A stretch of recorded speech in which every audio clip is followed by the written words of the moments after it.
This is Keep the Faith Ministry News. I'm Hal Mayer. Pope Francis praised the historic agreement reached at the Climate Change Summit in Paris and called for a global commitment to implement it, including special attention to the poorest nations. Its implementation will require unanimous commitment and generous dedication by everyone, said the pontiff. After his weekly Angelus prayer in St. Peter's Square, the international community should pay special attention to the most vulnerable populations and to carefully follow the road ahead, and with an ever-growing sense of popularity.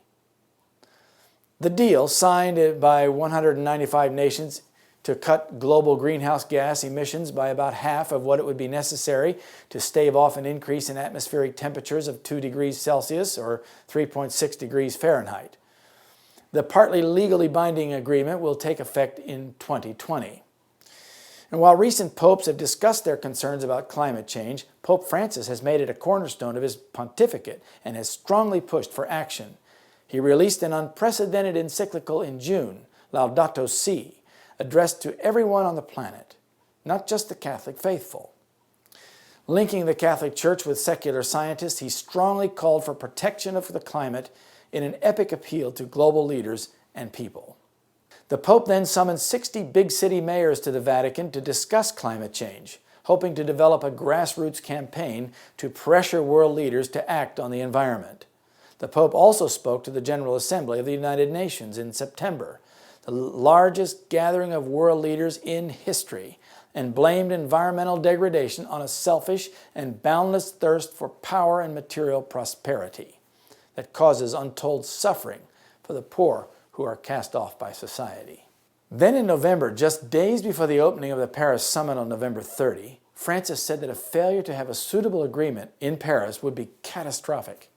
It would be sad, and I dare say even catastrophic, were particular interest to prevail over the common good and lead to manipulating information in order to protect their own plans and projects, Francis said. But the deal was not assured by any means. Some nations dug their heels in. For instance, Turkey felt that the UN requested too much of them, an issue resolved by a promise of the conference chairman to hear their appeal later. Nicaragua was upset that there was a mismatch between the aims of the agreement and what it said it would do about it. That apparently triggered a phone call from the Pope himself to the Nicaraguan president to persuade him to approve the agreement. Some observers saw the rather obvious connection between the Pope's intervention and the UN agreement. Alison Doig, with the UK-based group Christian Aid, who was in Paris monitoring the talks, told Vatican Radio on December 11 that the Pope's role had been transformative in mobilizing religious support for stronger environmental protection.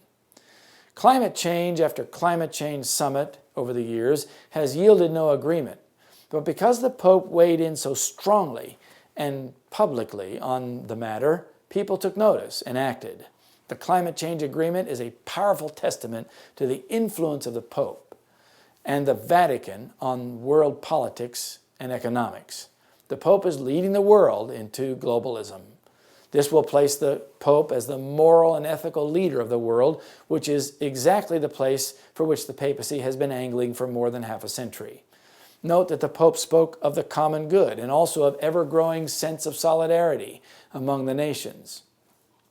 Both of these concepts support globalization and centralization of power.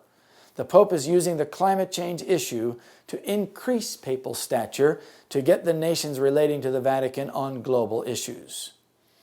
All the world wondered. Revelation 13, verse 3.